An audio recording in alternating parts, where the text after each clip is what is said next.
commissaire François Chomard s'apprête à quitter ses fonctions au Mans après 6 années passées à la tête de la police en Sarthe. On en parle avant la rentrée des classes, le conseil départemental investit 18 millions d'euros dans les collèges cette année. Image rare, 400 poneys rassemblés à la Flèche pour une balade citadine en cœur de ville. Et puis animaux toujours avec un salon d'art qui leur est consacré, c'est à Ciel-Guillaume jusqu'à dimanche. Vous êtes des gens bien, que j'aime, et donc prenez soin de vous. Merci à vous. Un dernier discours chargé d'émotion, en premier lieu pour les fonctionnaires de police sarthois, après 6 années à la tête des forces de l'ordre du département. Le commissaire divisionnaire François Chomard va prendre de nouvelles fonctions d'audit et de référent zone ouest le mois prochain à Rennes. En Sarthe, il aura beaucoup œuvré à la collaboration interne, mais aussi avec tous les acteurs publics et associatifs du département. S'il fallait en citer qu'un, moi je dirais, c'est forcément l'ACO. C'est l'ACO, quoi, parce que là, ça se passe bien, d'une façon générale.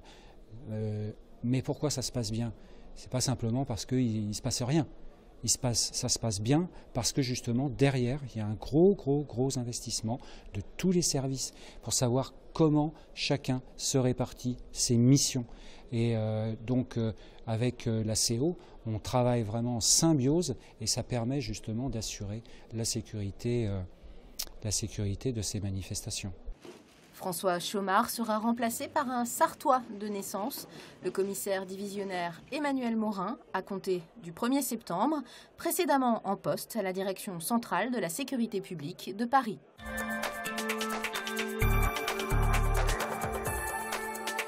Sept arbres qui montrent des signes de fragilité seront abattus lundi et mardi au Mans, rue de la Libération. Une mesure de précaution alors qu'un platane est tombé en travers de la route en début de semaine suite à une forte rafale de vent.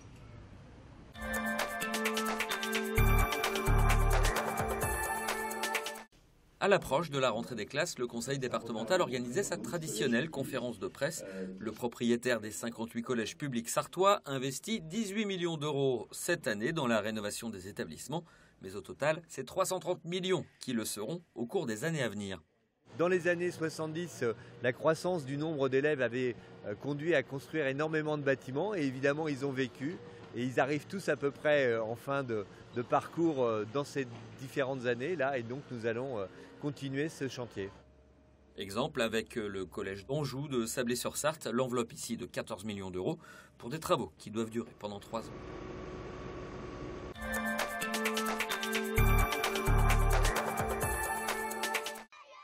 Si vous pensiez encore que le cheval blanc d'Henri IV était blanc, alors détrompez-vous. Ce vendredi matin, à la Flèche, sur la place qui porte son nom, il était tacheté marron-gris et tout petit. Voici venu le temps du poney grâce à la 23e randonnée régionale. 400 canassons courent sur pattes, une première à la Flèche. Ça fait 11 ans que le club participe à la randonnée régionale poney. Et donc cette année, voilà, on a dit c'est notre tour, c'est nous qui organisons. Et grâce à la mairie de la Flèche qui nous a fortement appuyés pour accueillir les 500 personnes, on a pu faire cette randonnée régionale cette année. Arrivé lundi, les participants ont chevauché 3 jours durant à travers la campagne fléchoise, des parcours de 30 km qui laisseront de bons souvenirs à Agathe. Je suis contente parce que on s'est éclaté. Il y a eu des moments où on s'est perdu un petit peu dans la forêt, mais on a retrouvé notre chemin, mais c'était super cool. Cette déambulation en centre-ville clôt leur aventure. Un cadre hors des sentiers battus qu'ils apprécient. L'ambiance, les copains et tout.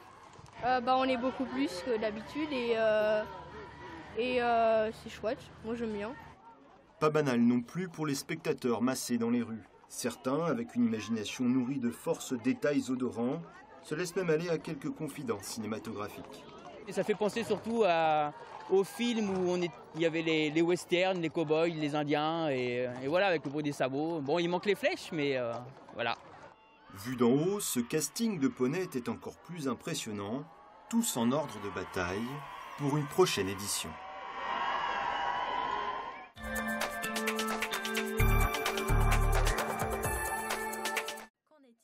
Dans un peu plus de 10 jours, la foire du Mans ouvrira ses portes. 600 exposants attendent ce moment avec impatience.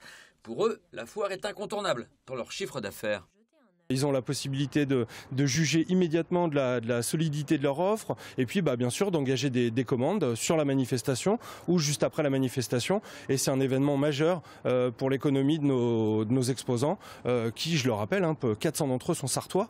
Donc la Foire du Mans a un rôle majeur dans l'économie locale et on participe activement à ça.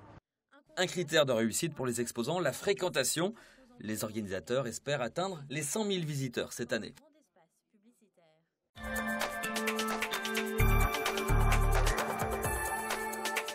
Des animaux en métal, plus vrais que nature. Les aciers du sculpteur Pierre Ajac, l'un des maîtres européens du chalumeau sur tôle formée. Voilà l'un des coups de cœur de Patrick Vian-Bénard. C'est la flamme du chalumeau, avec un temps d'exposition plus ou moins long, qui donne les couleurs et la variété des couleurs et toutes les nuances qui existent sur ces animaux, sur ces oiseaux. C'est remarquable. C'est extraordinaire. L'une des 400 œuvres originales exposées jusqu'à dimanche au château de Sillé-le-Guillaume. Dans le cadre d'un salon d'art animalier, l'ambiance est foisonnante à l'image de cette fresque du peintre Carco, l'une des pièces maîtresses de l'exposition.